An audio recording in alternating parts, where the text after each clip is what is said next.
welcome to Season 3 of Caught on Video. I am Honey, and if you tuned in for previous episodes, and especially the previous extra, you know that I have a lot to talk about. In fact, you could hazard to say that I am not even the same person that I was in the last extra. That was a life-changing event, and I've been through many life-changing events since then. I mean, you can't go through something like that and be the same person that you were at the time. So, I mean, I can't even say I look like the same person I was then. Hence, Back in Black. It's going to take me an entire season to probably talk about everything that's happened since then, as far as life changes. And so I'm not even going to go into Q&A right now. I suspect that you're going to have the time to go, hey, she's doing a show again. Ah! And send me more questions, because I don't even think it's registered that there's another show happening right now. And also, I'm not even that active on my previous social media sites as I was before. I have an entirely new social media site. It's called Honey at Home. It's tinyurl.com/honey@home. It's HONEYATHOME. Go there, and that's where I am really no holds barred. Everything is open. I'm not holding anything back. And I'm going to talk about that some more at some point during this episode. Okay? Okay. But man, do I have a lot to talk about. But hopefully it'll be fun, because I have my usual self, and I hear I'm entertaining. I don't know. Hopefully I entertain myself here, and maybe, hopefully, I'll make you guys feel welcome and entertained. I try. I do my best. What can I say? I'm coming up with British seasons, aren't I? It's like 6 episodes a season. I'm British. Maybe it's genetic. I'm going to try to do more like, Doctor Who British seasons, where I have like 20-some episodes a season. And as things settle down in my life, it sounds more feasible. And actually, things are settling down. In a few days, things will be normal. As far as normal can get in my life, right? So, let's see. Hopefully I'm looking at maybe 1 a week. Oh my God, it's almost getting to be like a real show, right? If you haven't tuned into past shows, you don't really need to. The show has evolved over time to become what it is now. And what it is now is definitely more professional, and it's what it is, as opposed to what it started out being. If you want to tune in to past shows, go ahead. I know a guy who said that he had PTSD as well, and amazingly, he doesn't have nightmares anymore from listening to me, and really that is the best compliment I could possibly get. And he said, honey, if you stop anything that you do not stop that show. Whatever you do, keep doing your show. If there's any inspiration to keep doing this show, that's it. If I can help just one person to become more themselves, if I can help one person get over anything at all in their lives, it's worth it to me. If it helps you to tune into previous shows, if you learn anything, even how to shop better, even to help you to enhance your personal wardrobe, darling, I've done something awesome. So, there we are. So now I'm going to get down to what I've come to talk about, and maybe hopefully stop saying the word so often. So there comes a point in a person's life when they realize that things aren't going right, and maybe they will start to make a change in their life. And hopefully it won't take you guys what it's taken me to get to that point. But it all started for me with a head-on collision. And this was a year or so ago. And, well, it was 2014. It was right after I got this tattoo. Check it out. It was my Grim Reaper, right? And it was my 40th birthday. And I got this puppy done, and you notice he's got his little bunny slippers on. See? Bunny slippers! Everyone compliments the bunny slippers. And he's got his cup of coffee. Hello! See? Depth perception, depth perception. Coffee! And the point of that is that he's not ready for me yet. So I had that done, and 2 weeks later I'm in this head-on collision. And I wasn't even supposed to be on that road that morning. I accidentally missed my turn and ended up turning right the next turn. And here comes this idiot in a Ferrari, a freaking Ferrari that he didn't have insurance on, and he went to turn into his workspace. And even if I hadn't been there, he would have been going into a patch of grass. And he hits me right smack in the nose. I mean, right on my side. And he goes right under me and pulls me up into a snowbank and just right in the face. And it was the coldest day of the year. It was negative 30. And I had to pull myself. The driver's side was smashed in. And I felt like my chest was impaled. Like some big spiky thing had gone completely through my chest. And I was convinced I was dying. And so I grabbed, I mean, there's smoke everywhere, okay? And I grabbed the passenger side, which is on an incline, and I grabbed the passenger seat, and I pulled myself, and I was in so much pain. It took every ounce of everything that I had to pull myself up and try the passenger door, which fortunately opened, and I fell out the passenger side, and because it was on a hill, roll, onto the ground, and ended up in a fetal position. And I remember from everything that I've seen on every 911 show, and I remember hearing, "Hey lady, are you going to call 911? And I think she doesn't like us." Really? Yeah. And I knew I was going to die. That's how clear it was in my mind. That was it. And without going into much more about it, I really began to rethink a lot. And it takes that. According to the police, according to the people that picked up my car, according to the people in the hospital, I shouldn't have survived that. I shouldn't have walked away from that. But I did. And the amusing thing is I just had this Grim Reaper tattoo a couple weeks previous with the whole premise that he wasn't ready for me yet. And that's when it all started. That's when I started questioning. I wasn't happy. I hadn't been happy. In fact, I was miserable. I'd been married for 15 years at the time, and I was miserable. I spent every day wishing that it were over. And wishing that my life were over. And, not just the marriage, but my life. And that's a really sad place to be,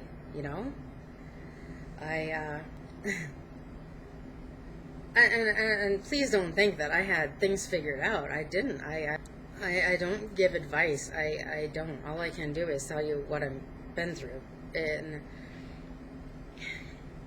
And hope maybe someone learns from it. I was miserable. That's really when I started to act. And when he said, "Let's do this," I started wondering if I wanted to do that. And I don't like your hair that way. Well, do I really want to change that? And I started realizing that I wanted to be me, and I wanted to do what I wanted to do, and what we wanted wasn't exactly the same thing. And the more I tried to be me and I forced the issue, the less he liked me.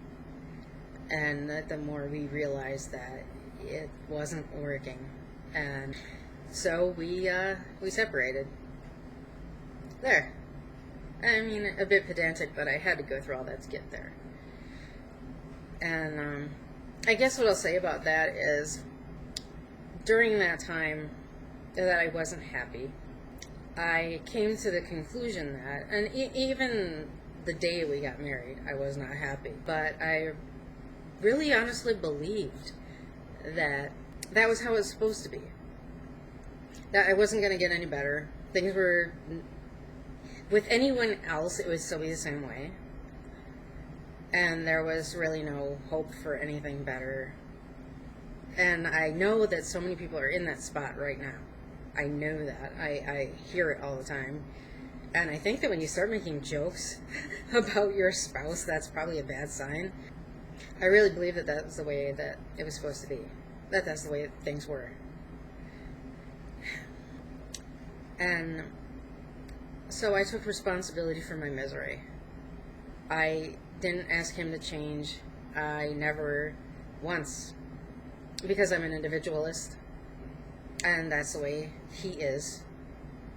And while he continued to ask me to change, and I felt miserable about it, I was responsible for my situation. And the thing is about taking responsibility is that you have to take responsibility for getting out. And that's really a hard place to be in, is knowing that it's your fault you're there. When you know it's reached critical mass and someone says, honey, I've never once been attracted to you since the moment we met. That's kind of the time you have to stand up and do something like this. And there you go. And the minute that I did this was the minute that he said, I want a divorce. And that's when I said, okay. And that's when, we kind of started getting along a little better. And that's when I started dating. I'm going to bring something up here before I get to the really big thing that happened for that extra. Yay. I really love talking about that. But thanks to George Carlin, I can. Because no sacred cows, right? So I started dating, and when I started dating, you started hanging out at bars and talking to people, and I really enjoyed doing that. I liked having my free time and my me time, and I liked getting out by myself. It was a big change. So what I really love is the fact that you have to leave an establishment to smoke. Okay? Stick with me. Because I wasn't a smoker at the time. I hadn't smoked since I was 26. 26? Something like that. I was a singer in a heart tribute band, and I had to quit smoking so that I could sing. I had a really bad sore throat, and so I just quit. I have a show coming up, I have to quit. And I did. And so it's been many years. And now that I'm dating, I start hanging out, and I hang out with guys that smoke. Now you're having a decent conversation. The last thing you want to do is quit talking and hang out at the bar like this. Well, of course I wouldn't actually do that because that would look funny, right? So I head out with them, and they're smoking. So what do? You light up too. Thanks, government. Thank you so much for not allowing smoking at the bar. Because I have to go out now and hang out with people while they're smoking outside. If I could hang out with them at the bar, I probably wouldn't be smoking today. Yay. So, let's just say the government has sort of inadvertently created smokers. Way to go. No, I do take full personal responsibility for choosing to start smoking again. I do. It was a personal decision. I get it. But it is kind of difficult to go outside with people who are smokers and not light up. I mean, it's a social thing, right? You go out to dinner with people, they don't expect you to not eat. You go out drinking with people, they don't expect you not to drink. So thanks. Anyway, I just want to say, though, check this out. Mm, mm. If you're a smoker, get a hold of some Listerine whitening, because it's good stuff. Okay? Good. Because I got some pretty whites. Mm. So anyway, I'm out doing this thing that I do, hanging out at a bar and drinking. And I did not intend to pick anyone up that night. I didn't. I mean, okay, I was in a relationship for 16 years, and there was no sex for the majority of it.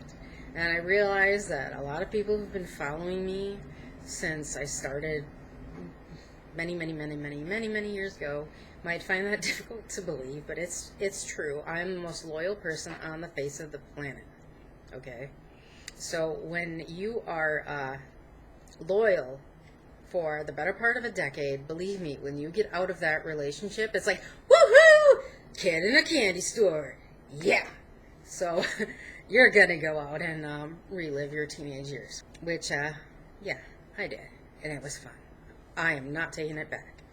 But this one night I did go out, and I didn't intend to do anything naughty.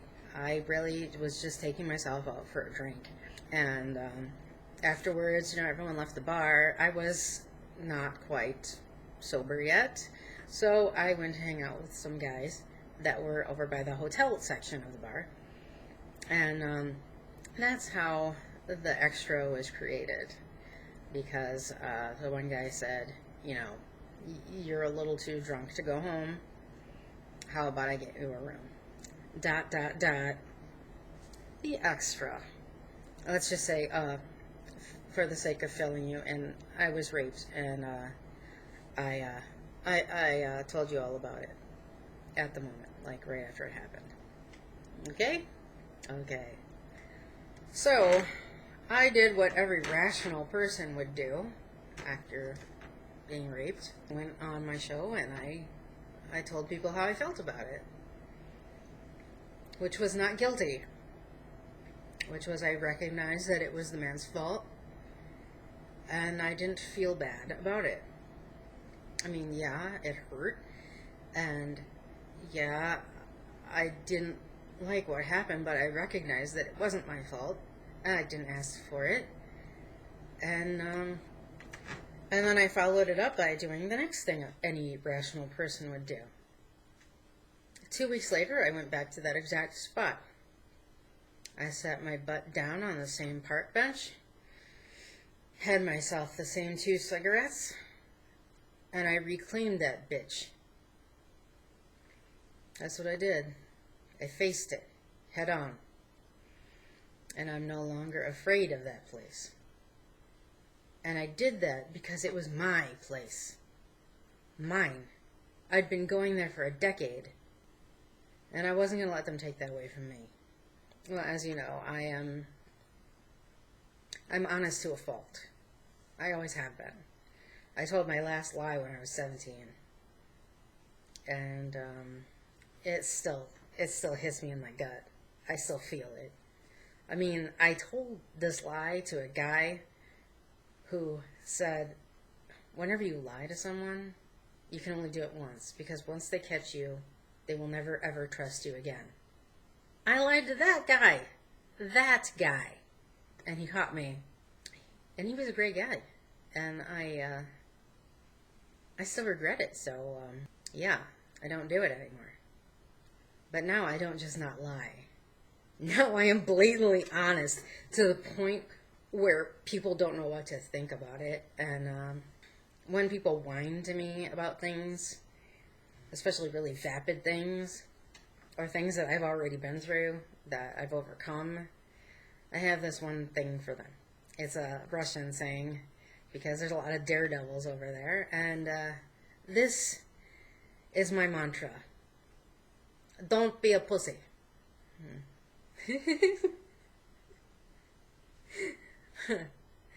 Yeah.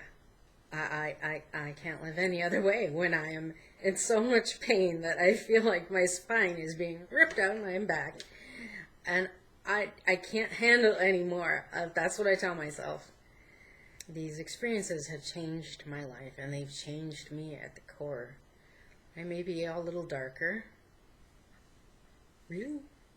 I may wear that on my sleeve, but I'm not going to let it change who I am, and I'm not going to let it stop me from living and from having fun and from finding something decent. I made up my mind that I was too important, that I deserved better. I think I deserve better. So I decided not to settle anymore. And yeah, for a long time, I felt that's what I deserved. It probably has a lot to do with my history, And those who've been watching, they know all of that. When you're raised in a family that treats you like you don't deserve better, and they don't care for you like parents should, you grow up believing that you don't. But I do. So I started looking for the right one. The one that was going to treat me like I deserved. The one that I was going to be with forever. And that I was going to be happy with. I didn't think they were out there. God. I mean, me? Really? I'm an oddball. And the really cool thing for people out there that are in that relationship where they feel it'll never get any better, and they spend their life wishing they'd die. Because I was there. Things will change if you take responsibility and make them change. Because now, things are awesome. I couldn't have hoped for anyone better. And I know he's watching, so now I'm going to be all embarrassed.